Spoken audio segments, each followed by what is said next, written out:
안녕하세요. 30대 후반의 여성 리스너 여러분, 사연을 보내주셨습니다.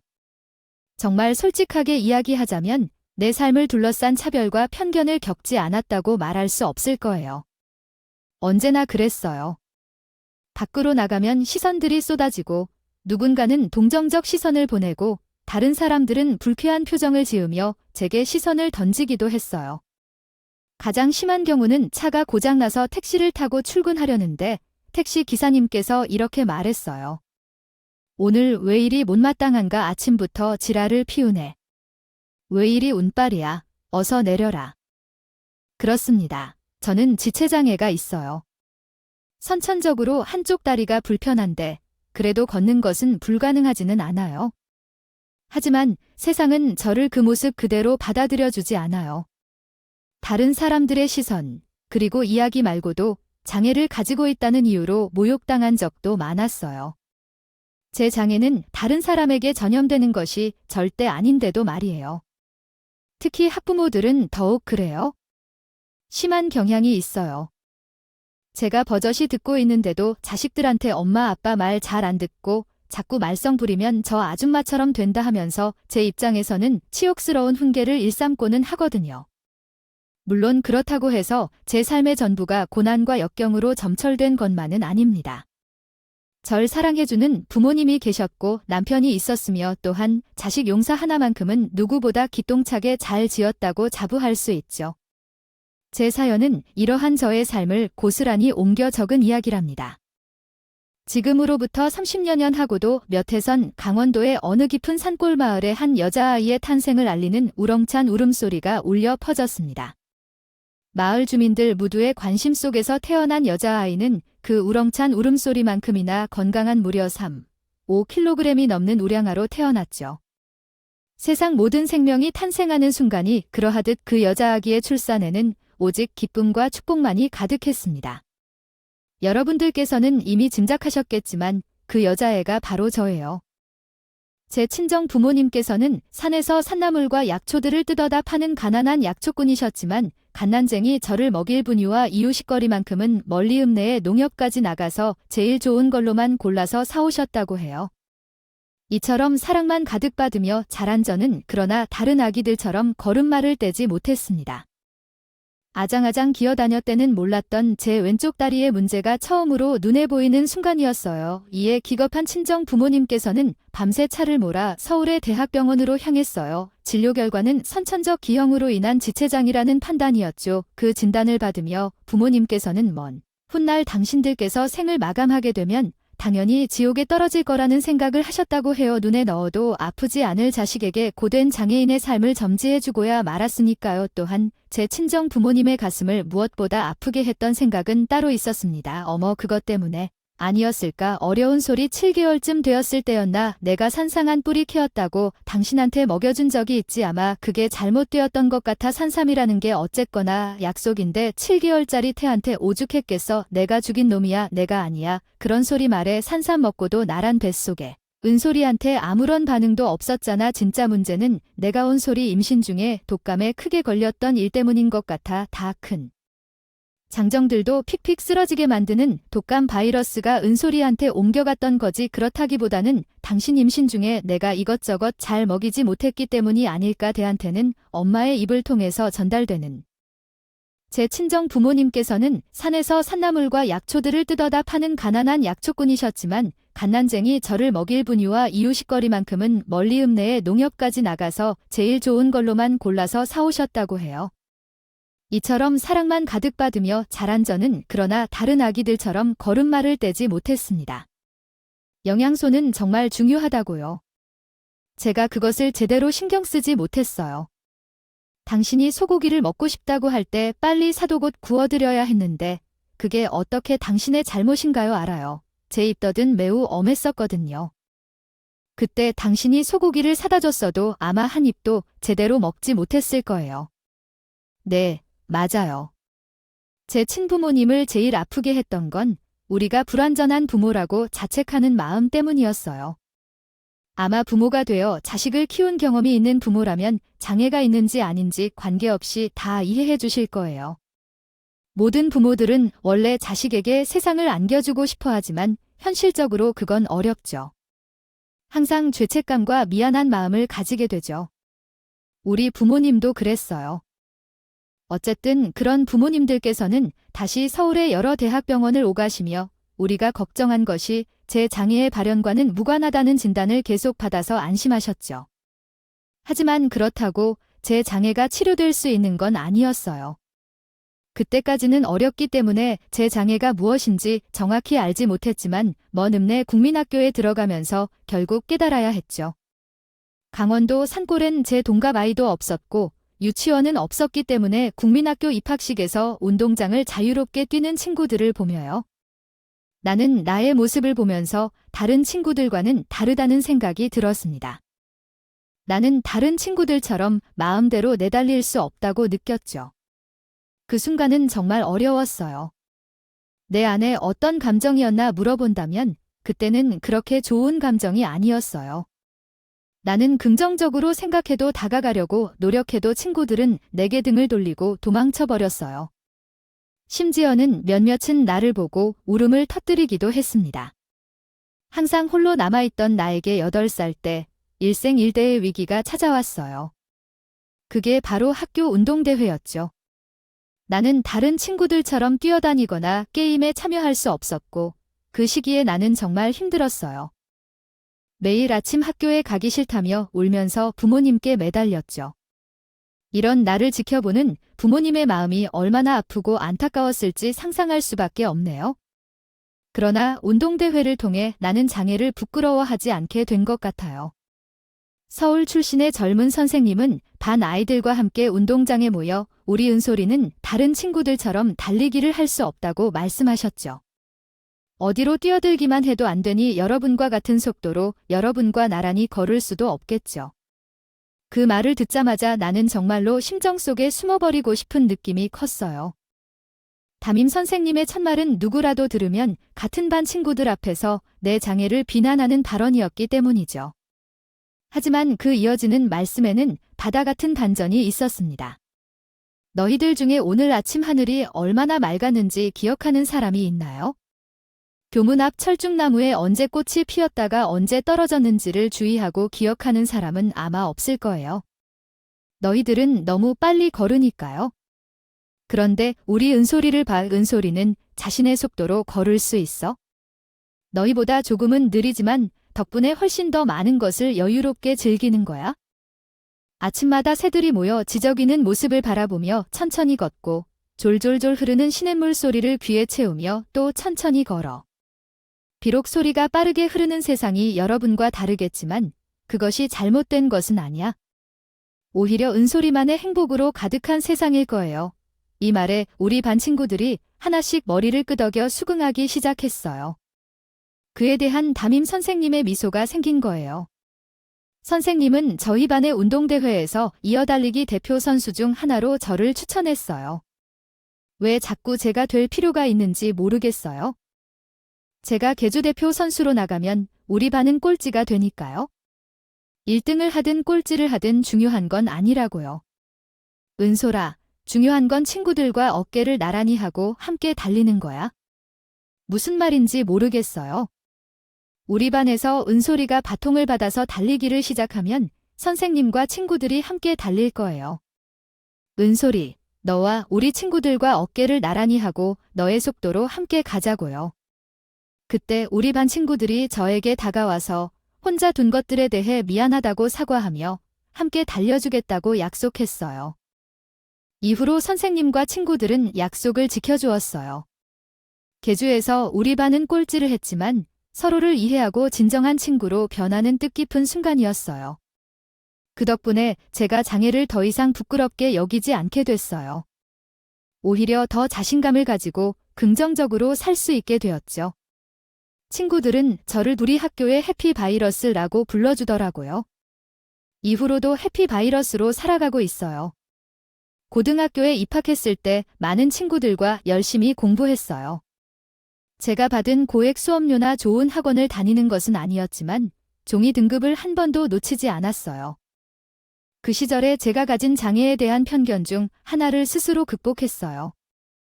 보통 사람들은 장애인을 만나면 지능에 문제가 있다고 생각하지만 제가 가진 지체 장애는 육체적 활동에 영향을 미치는 것뿐이었어요. 이 사실을 입증했고 서울의 명문대에 입학한 후에 지금의 남편을 만나게 되었어요. 남편도 저와 같은 장애를 가졌지만 다른 면에서는 매우 다른 사람이었어요. 제가 왼쪽 다리에 장애를 가졌다면 남편은 오른쪽 다리에 장애가 있었고 제가 문과 출신이었다면 남편은 태생적으로 이과 체질이었어요. 또한 강원도 출신인 제가 긍정적인 삶의 태도로 장애를 극복했다면 서울 토박이인 남편은 장애의 그림자를 크게 느끼지 못한 채 살아왔어요. 남편은 매우 대단한 사업가의 맏아들로 처음에는 그의 재력에 대해 예상해봤지만 그 정도로 잘해요. 살 집안이라는 사실은 결혼을 준비하게 되면서부터 알게 되었어요. 결혼 허락을 받기 위해 시댁에 처음으로 인사를 드리러 갔더니 영화나 드라마에서 본 적이 있는 정원 딸린 저택이 멋지게 우뚝 서 있었어요. 놀란 저는 남편에게 물었습니다. 여기가 당신이 사는 집이 맞니? 가끔 너무 넓어서 불편한 때도 있지만 현관에서부터 내 방까지 걸어가려면 정말 한참 걸리거든요. 이렇게 다른 세상이 실제로 존재하는구나 하고 생각했어요. 우리 집도 차도 전부 우리 부모님께서 평생을 열심히 살면서 만들어 놓으신 재산일 뿐이라고 말씀드리고 싶어요. 앞으로는 우리의 재산은 우리 스스로의 힘으로 일구고 싶기도 하고 어쩌면 나도 욕심부리지 않는 것이 좋겠다는 생각이 들었어요. 자기에게 좋겠어요. 나 살짝 삐걱거린 것 같아. 욕심부리는 분위기는 싫어. 그렇지. 그런다. 어디서 이야기가 돌아갔어요. 우리의 가정을 함께 마음껏 살고 우리만의 저택을 직접 이루어 나가고 싶어요. 뭐라고 하면 좋을까요? 이렇게 입만 열면 좋은 말만 할 텐데 그렇게 돼야 하지 않을까요? 당신이 이전 생에 저의 나라를 구했다고 생각하고 같은 신부되어 축복을 받았기에요. 그러나 알지요? 혹시 집에 헬기장이 있나요? 멀리 다니는 일이 생겼을 때 차 대신 헬리콥터로 다니겠다거나 그런 말이 맞나요? 우리 식구들도 차를 이용하고 이뻐하는 일이 미국인 것 같은데요. 그러한 사실이요. 남편과 저는 삶을 보는 태도부터 유머 감각까지 잘 맞는 것 같아요. 그래서 우리 부부는 매우 아름답게 보였고요. 시아주버님과 그의 아내 시영님도 결혼을 수락해 주셨어요. 옛날에 저택의 사업가 출신인 시아주버님과 부부가 될 저는 저에서 예비 신부였을 때 가난한 가족에서 왔지만 미래 시아주 가족과는 엄청난 경제적 격차가 있었어요. 그런데도 우리 부부의 결혼을 경계하는 시각을 가진 사람들이 있었어요. 예를 들면 시아주버님과 시영님도 있었죠. 특히 저에 대한 형님의 관심은 놀랍게도 컸어요. 대학 교수로 일하시는 형님이지만 그 행동들은 교육자로 볼 수 없는 것들이었어요. 한 번 상견례 때 형님과 있었던 사건을 예로 들자면 양가 부모님들이 화기애애한 분위기 속에서 음식을 먹을 때 화장실에 갈 일이 있어 일어나자 형님이 제가 따라갈 때까지 기다렸다는 듯이 부축하시며 함께 갈래요. 부축이라는 형이 말한 말이 마음에 걸렸다. 앞서 말했듯이 내 다리는 불편할지언정 내 삶을 지탱할 만큼은 내 속도대로 충분히 걸을 수 있다. 아주 특별하지 않은 한 아는 상황에서는 부축이 필요하지 않다. 그래서 형의 말이 걱정이 되었다. 그러나 나는 크게 개의치 않기로 했다. 형의 말은 나의 장애를 모르고 덤덤히 한 말이라고 생각했다. 그러나 화장실에 도착하자 주변에 아무도 없음을 확인했을 때 형의 본색이 나타났다. 당황한 나는 되물었다. 지금 나를 부르신 건가요? 형은 당연한 말을 드러내며 내게 깜짝 놀랐다. 아무리 떨어지는 장애인이라도 일석이조라는 말은 알아야 한다. 형이 나에 대해 나쁜 소리를 한 것인가? 이런 생각이 들었다. 아마 형은 부축을 하려다 내 발목에 걸리지 않았을까? 얼마나 내게 착한 척을 하려는 건가? 나는 왼쪽 다리만 불편할 뿐이지 지적 능력에는 문제가 없음을 형에게 알렸다. 웃음소리가 계속해서 나오고 있습니다. 정말 제가 대학 교수인지 진짜 교수인지 모르겠어요. 사회적 배려적 특별 전형 덕분에 대학에 들어오는 학생들에 대해 이해하고 있습니다. 많이 봐왔다고 해도 아마 당신도 이 중 한 명일 것 같아요. 한순간에 웃음이 나왔는데 한 말을 덧붙이려고 했지만 형님은 그런 틈조차 주지 않고 계속 이야기를 이어나갔어요. 그만큼 집중력이 뛰어나시군요. 그리고 솔직해지기로 했네요. 너는 얼마를 바라냐는 그런 말이 무슨 뜻인가요? 시댁 재산을 이용하려는 남자들에 대한 걱정 때문에 당신을 제한하고 있다는 말이겠군요. 저는 시댁 재산에 대한 욕심은 없습니다. 형님의 걱정은 착각이에요. 형님 신랑은 이미 시댁 재산을 일절 욕심내지 않기로 약속했어요. 어머, 제가 이런 소질이 있다니 참 괜찮네요. 아마 말하는 것마다 사람들을 웃게 만드는 것인가 봐요. 그 신랑분이 내 남편과 시아버님의 회사 경영권을 두고 경쟁하는 파견자라는 이야기를 들었군요. 정말 궁금한 상황이네요. 그런 남자와 결혼하겠다는 생각을 한 것은 그만큼 그 여자에 대한 믿음이 강하다는 증거겠죠. 이야, 재산에는 별로 관심이 없어 보이는군요. 정말 특이하군요. 혹시 형님 말씀을 조금 가려서 하는 것은 어떨까요? 좀 더 신중하게 말씀하실 필요가 있습니다. 형님은 사람들 기준으로 보자면 손님이지만 대학교 교수이신 존재이십니다. 하지만 나 또한 명백한 인격체로서 존중받을 자격이 있다. 어떤 일이 어렵더라도 제대로 해내세요. 엄연한 저의 성격은 결코 미흡하지 않습니다. 주제에 대해 주름진 저를 가져다 대기라도 할 생각을 갖지 않기를 바랍니다. 친구라는 말은 나에게 거리낌이 없다. 오히려 친구란 나 스스로가 되어야 한다. 앞으로 시답게 잠깐이라도 가문의 재산이나 사부님의 회사 경영권에 대해 탐스러운 시선을 띄우면 안 된다. 오른쪽 다리를 까무러치다 보면 더 심각한 상황으로 이어질 수 있다. 그때 형님은 공격적인 미소를 머금고 화장실로 향했다. 그날의 대화를 녹음하지 못한 것에 대해 깊이 후회했지만 그날 일은 우리 부부와 형님 부부 간의 장래 갈등의 조짐에 불과했다. 왜냐하면 시아버지 역시 나의 남편을 재산과 회사 경영권 상속 경쟁자로 생각하는 것은 형님과 같은 입장이었기 때문이다. 형님과 나의 둘째 사건은 우리 부부가 결혼하여 잠시 지난 후에 발생했다. 결혼식을 마친 지 얼마 후 가족들이 모두 모인 자리에서 형님이 이런 말을 했다. 우리 아들의 미래에 대해 많이 고민해봤어요. 아버님은 우리 아들과 미국에서 대학을 졸업시키고 대학원 공부도 시키는 게 좋을 것 같아요. 현재 다니고 있는 학교도 대한민국에서는 알아주는 명문 대사님 도련님이랑 동서가 너무 아까워서 그러죠. 두 사람 다 머리가 비상한 수종이라니까요. 그런 인재를 국내에 머무르게 두는 것보다는 더 넓은 세상 경험도 시키면서 더 잘 가르치는 쪽이 훨씬 보람찬 일이에요. 미국에서 박사 학위까지 취득해서 돌아오면 향후에 아버님의 회사 경영권을 훨씬 믿고 맡길 수도 있겠죠. 솔직히 전 갑자기 그런 말을 꺼내는 형님의 저희를 의심했습니다.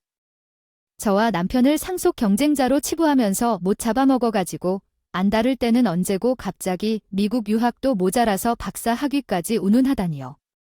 뭔가 좀 느낌이 꺼림칙하죠. 하지만 그때 저와 남편은 잠자코 있을 수밖에 없었어요. 느낌이 분명 꺼림칙했지만 형님 앞에서 나온 말 자체는 마치 시동생 부부를 엄청 아끼는 사람이라는 양 아주 좋은 말들 투성이었답니다. 제가 생각해봐도 집부인 말이 맞는 것 같아요. 아버지 잠기태 얇은 교수 인맥을 통해서 미국의 좋은 대학교도 벌써 다 알아봐 두신 모양이기도 하고요. 동생 내외 장애가 마음의 걸림돌이라면 그는 아무런 걱정도 하지 않으셔도 되겠어요. 유학생활하는데 아무런 불편 없도록 저희 부부가 성심성의껏 준비하겠습니다. 그러면요. 그게 차라리 내 입장에서도 회사를 물려주는 후계자가 믿음직할수록 믿음직하니까 저희 부부는 결국 유학을 떠나기로 결정했어요. 하지만 유학이라고 해서 그만큼 쉽지는 않았죠. 사실은 상속 경쟁자를 제거하기 위한 유배로만 느껴졌어요. 비행기를 타고 떠나면서 형님이 갑자기 문자를 보내왔는데 돌아오지 말고 그 동네에서 평생 살아라. 시부모님 걱정하지 말고 너희 둘이 알아서 살아 이런 내용이었죠. 미국에서 생활하면서 한국보다 넓고 발전된 나라에서 살며 한국에서는 못 살아겠다고 했어요. 저한테는 정말 충격적이었습니다. 곧바로 전화해서 형님에게 물어보고 싶었지만 비행기 안전을 위해 휴대폰을 끄는 시간이었어요. 미국에 도착하자마자 더욱 충격적인 일이 일어났어요. 형님이 우리를 위해 녹슬어 빠진 휠체어를 선물로 주었어요. 그러나 이동에는 지장이 없다고 했지만 이 선물은 분명 우리 부부를 놀리는 의도가 있었던 것 같았고 더 심상치 않은 일들이 뒤를 이었다고 해요. 아니야, 형님이 준비해준 저희의 집은 아주 외딴 산속에 위치해 있었어요. 차를 타고 1시간 정도 가야 작은 주유소가 나타날 정도로 인적이 드문 곳이었죠. 형님이 소개시켜준 미국 명문 대학은 한국의 2년제 대학과 비슷한 수준이었어요. 절대적으로 4년제 대학을 졸업할 준비가 된 우리 부부를 2년제 대학에 보내버리는 것에 분노를 느꼈어요. 이것이 경쟁자를 제거하는 음모의 하나였다는 것은 분명했기에 화가 났고 불만이 많이 생겼어요. 우리 부부가 시댁의 재산이나 경영권 상속에는 전혀 관심이 없다는데 형님이 저희를 미국에 보내버리자 화가 참을 수 없을 정도로 분노하게 되었어요. 또한 저희 부모님께서도 시아버지의 미래를 걱정해 하셨어요. 형님 부부가 사치스러운 행동을 일삼으면서 시아버지의 재산을 탐내게 된다면 큰 문제가 생길 것 같았거든요. 그래서 저희 부부는 결심했어요. 미안하지만 시댁의 재산에 감을 두지 않겠다고 말이죠. 그러나 아버지의 회사 경영권은 가져와야 한다는 결심이었어. 나도 동의해. 형과 형수에게 경영권이 넘어가면 아버지의 일구신 회사가 악독 블랙기업이 돼버릴 수도 있다는 게 뻔한 것이니까. 그래서 우리 부부는 의기투합해서 형이 준비한 2년제 시골대학으로 가는 대신 모든 재산을 모아 작은 도시에 방 하나를 샀어. 그리고 미국 명문 대학교에 입학 시험을 치르고 합격하고 전액 장학금도 받아서 한국의 대학 학점이 인정되어서 4학년으로 바로 들어갔어. 그러나 우리 부부의 목표는 미국 명문 대학 졸업뿐만 아니라 아버지의 회사 경영을 위해 경영학 박사 학위를 따는 것이었고 남편은 공학 박사를 취득하는 것이 목표였어. 아버지의 회사 전문인 제조업이었기 때문에 공학 박사의 기술이 중요했어. 또한 형님과 형수에게는 귀국하지 말고 미국에서 살라는 경고를 받을 때마다 가만히 있어라고 하면서 미국에서 살라는 경고를 받았어. 물론 모든 게 다른 나라 미국에서 입맛에 맞지 않는 음식을 먹고 어려운 공부를 해야 했어. 저희 부부는 서로의 잠을 깨우며 밤샘 일을 해도 10년이란 긴 세월이 걸려서 결국 경영학과 공학 박사 학위를 취득했습니다. 그동안의 어려움을 이겨내고 자랑스럽게 박사 학위를 취득한 우리 부부, 귀국하게 되었습니다.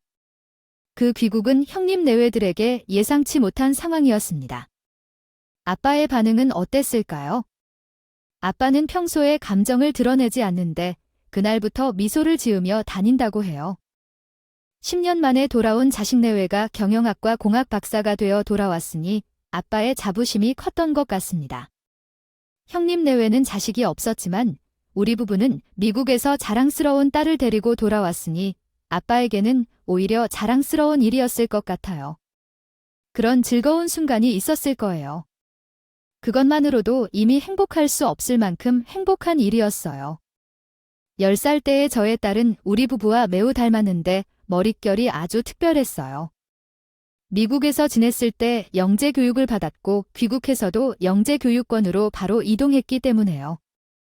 그런 상황을 형님과 내게로 정리하면 이렇습니다. 시아버지가 소유한 회사의 후계자인 우리 부부가 회사의 최고 경영자 후보로 떠올랐어요. 우리 부부의 뒤를 이어 3대째인 아이도 영재로 태어났죠. 저희 부부에 비해서 모든 것이 힘들었던 상황에서 형님은 어떤 생각을 했을까요? 모든 상속이 경쟁자들에게 돌아갈 것 같다는 생각을 했을 것이에요. 실제로 시아버지는 우리 부부가 귀국한 후 우리 딸을 3대 경영자로 지정하는 후계 계획을 은연중에 시작했습니다. 그런 상황에서 형님과 부인 입장에서는 확실히 위험한 상황이었지만 어느 날 시아버지가 병에 걸려 실책사고를 당하게 되었습니다. 실종한 시아버지는 때때로 새벽 산행을 즐기셨는데 그날도 산행을 나갔다가 미끄러지는 사고를 맞이했습니다. 그것은 저에게 큰 충격이었습니다. 아버지께서는 예측할 수 없는 상황에 대비하여 서류를 작성해 두신 것이었지요. 아이가 생일날 어디서부터 찾아봤을까요? 발산업 노예인 우리들이 벌인 최후의 한을 입길 때까지 가능성은 넓었을지도 모릅니다. 내 생각엔 아버지께서는 예컨대 사업체를 이어받을 신라 호텔 CEO를 고르기에 매우 까다로울 것이라 대긴 것이었을 겁니다. 그 투표를 통해 누가 CEO가 될 것인지 결정되어야 한다는 엄격한 자리에서 할 일을 누가 할지를 정하지 못했을 것입니다. 혹자는 위너가 서곡 것을 믿었을 것이어요. 혹은 회사 중력들의 신뢰로 설정된 자리에 발을 딴 늑대임에 확실히 목표점을 찍었을 것이고요. 이것은 약화의 조사이며 경영자에게 위협을 느끼는 사람들은 그 이전의 추락을 보여주는 소리로 불평을 터뜨릴 수 있는 상황이었습니다. 그 꺼낸 서류는 신뢰와 연회, 그리고 결성만큼의 손해가 있었습니다. 무어라든 개들을 택한 가로세입년을 불러일으키지 않을 작고반제성을 세웠을 것입니다. 아버지는 변호사 공증을 받지 않으려고 하셨다. 이에 고민했지만 중요한 서류의 변호사 공증을 받지 않는 것은 이상했다. 이전에 회장님은 저와 남편을 2세 경영자로, 딸을 3세 경영자로 정해두려고 한 것을 본 기억이 있었다. 법조 공증을 마친 것으로 알고 있었는데 중요한 사안이라 미리 말씀하지 못해 죄송하다고 전했다. 형제는 10년 동안 미국에 있었기 때문에 아버지는 후계에 대한 걱정을 품었다. 따라서 저와 아내를 후계자로 지정했다고 한다. 변호사는 그 서류가 아버지의 의사에 따라 작성된 원본임을 증명하는 공증서를 제출했다. 회사 중력과 주주들은 아버지의 의사를 따라 내외에게 경영 권한을 넘기기로 합의했다. 마지막으로 아버지가 한 발언을 전했다. 제가 이야기하는 내용은 다음과 같습니다. 근로에 대한 안타깝고 유감스러운 상황으로 인해 저 역시 자녀이자 회사 일원으로서 안타까운 마음을 감추지 못합니다. 회장님의 의지와 중요한 분들의 의견이 그러하다면 저 또한 책임을 무겁게 받아들일 것입니다. 그러나 영구적인 승계까지는 아직 받아들이지 않을 것입니다. 아버지이자 회장님의 빠른 치유와 회사 및 가정으로의 복귀를 믿기 때문입니다. 이렇게 생각하게 된 계기는 아버님의 행동을 보면서였습니다. 형님이 반성하고 변화하게 되었기 때문이죠. 때로는 큰 어려움이나 상실이 반성과 새로운 삶으로 이끌기도 합니다. 그날 아버님의 행동을 보며 제 생각도 이와 같았습니다. 형님과 형수가 아버지를 위해 반성하고 있는 것을 보고 저는 그들에게 경영을 맡긴다면 어떨까 생각했습니다. 그들은 능력적이며 문제는 승계의 문제가 아니라 인정의 문제였다고 생각했습니다. 솔직히 말해 형님과 형수는 어디서든 성공할 것이며 아버지가 그들에게 이러한 기회를 빌어주기를 바랄 뿐입니다. 준비해둔 심정도 이해 못할 바는 아니잖아. 우리가 미국에서 10년씩이나 머물러 있었는데 하루하루 연세 들어가는 아버지 입장에서는 후계 구도가 얼마나 걱정이셨겠어. 내 말에 사실 우리가 회사 경영권을 가져오려고 했던 건 두 사람이 시아버지께서 평생 일그신 소중한 회사를 하루아침에 악덕 블랙기업으로 만들어 버릴까봐 그걸 걱정해서였잖아.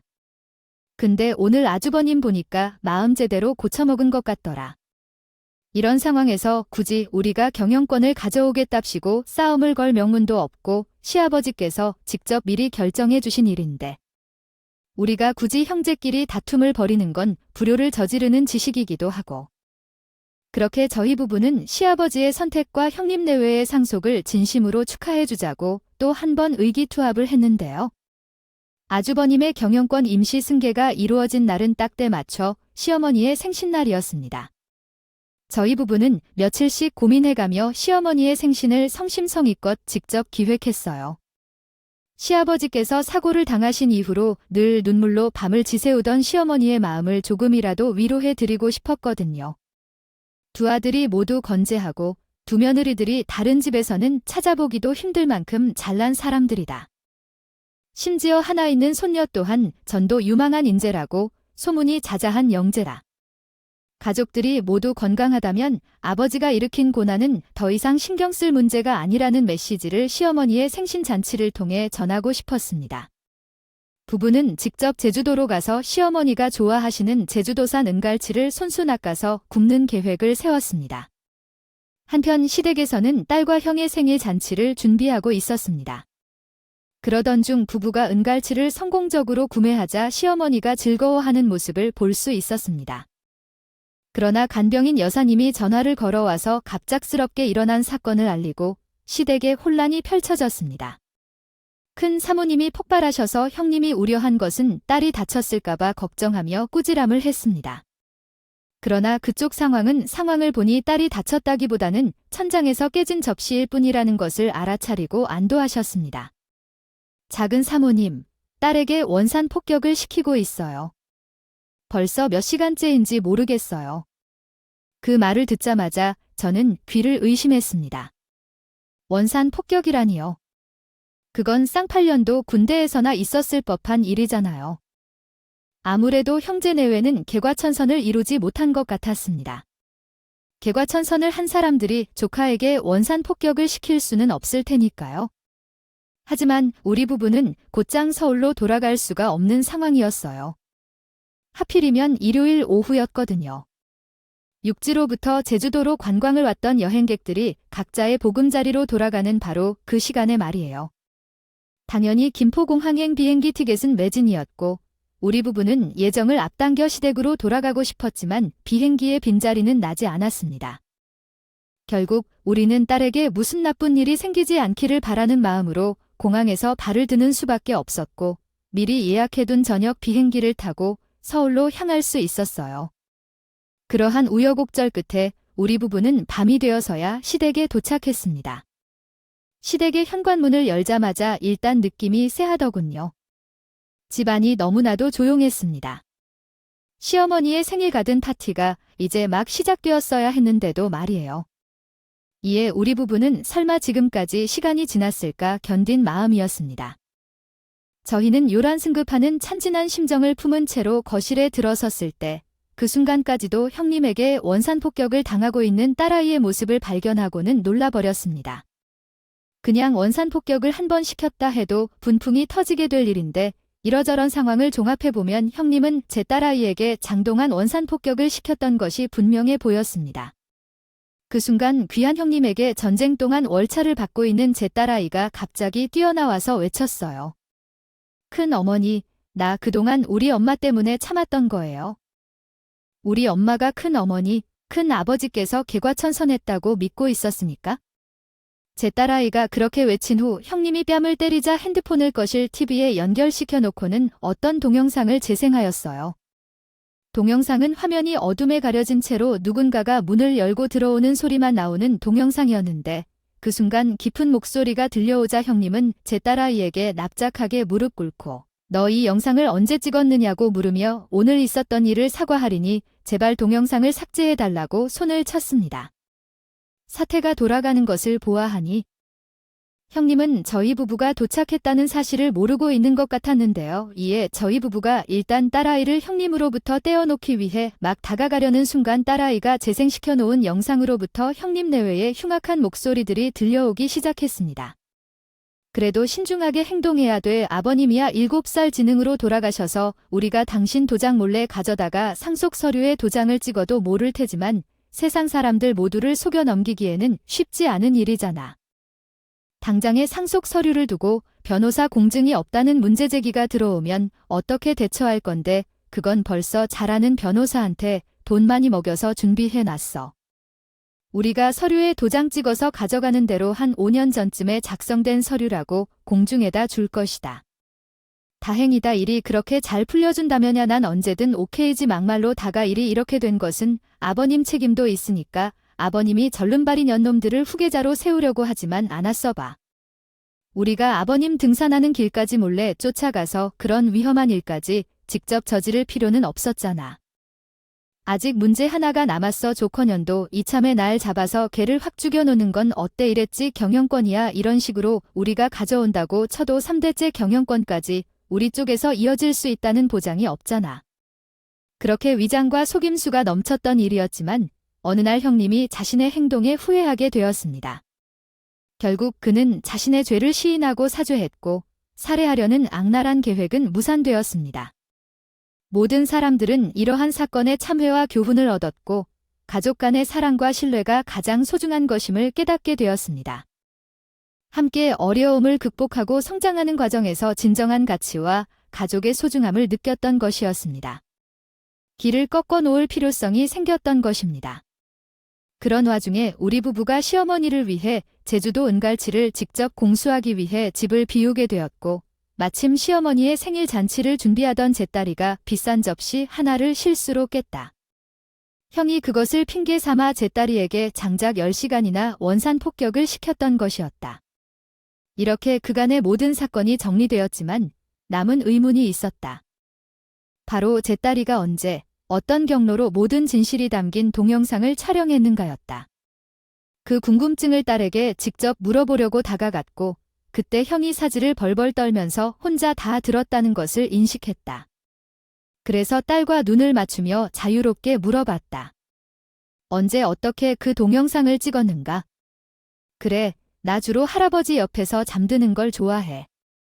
할머니가 밤새 울어서 혼자 자는 할아버지를 보면 마음 아파해서 그날도 그냥 할아버지 앞에서 잠이 든 채로 이상한 소리를 들었어요.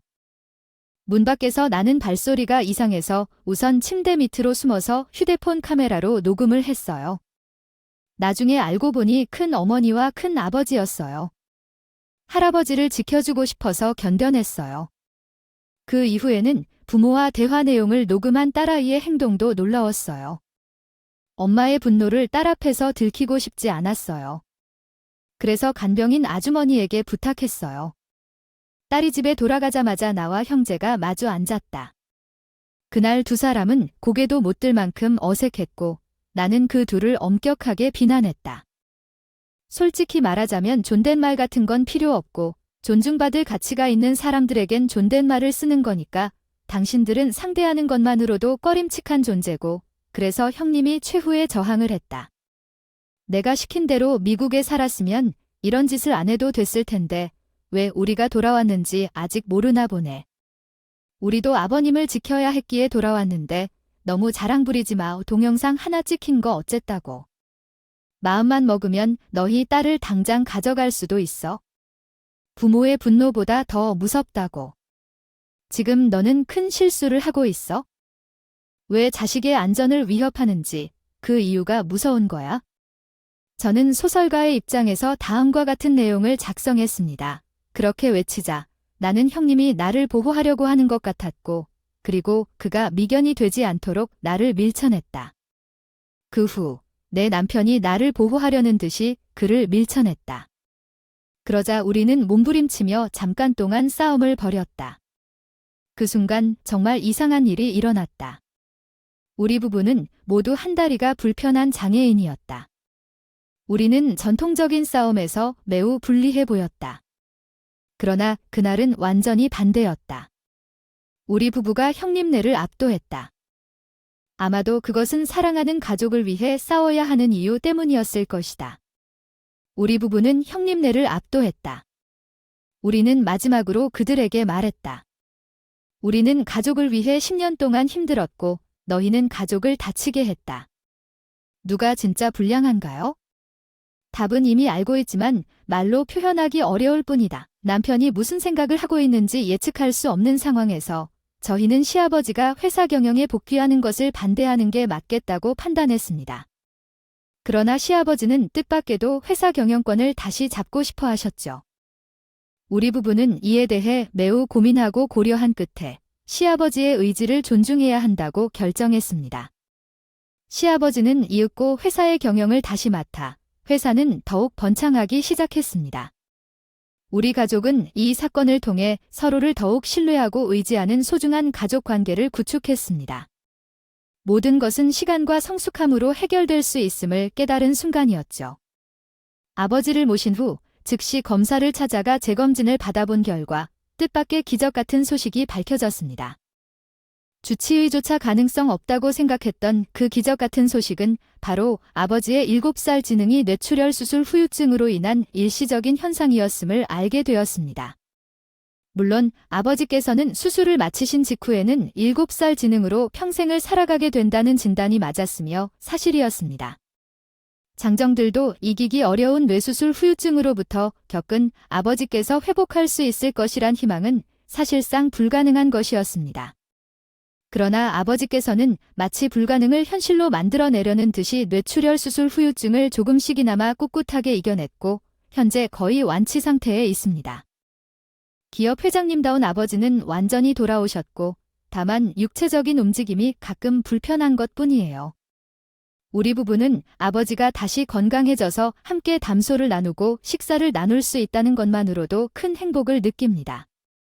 저희는 어떤 야심 없이 행복해질 것이며 이렇게 사연을 마치며 여러분 앞에 약속합니다. 한낱 무력에 눈이 멀어 형님들처럼 짐승만도 못한 존재는 되지 않겠습니다. 그것은 결코 일어나지 않을 것이라고요. 언젠가 시아버지께서 스스로 회사를 물려주시려고 할 때 그때서야 겸허하게 수용할 예정입니다. 물론 그때에도 저와 남편의 개인적인 이익이 아닌 사업을 이어가는 장인정신으로 숭고하게 임하겠습니다. 또한 우리는 시아버지와 시어머니와 어깨를 나란히 하며 인생의 레이스를 우리 가족만의 속도로 단호하게 완주해내겠습니다. 예전 시골 동네에서 국민학생 시절 담임 선생님과 부부들이 다리가 불편한 저와 어깨를 나란히 하며 계주 경기를 함께 완주시켜준 것처럼요. 삶은 서로를 존중하고 돕고 이해하며 함께 사는 것이니까요.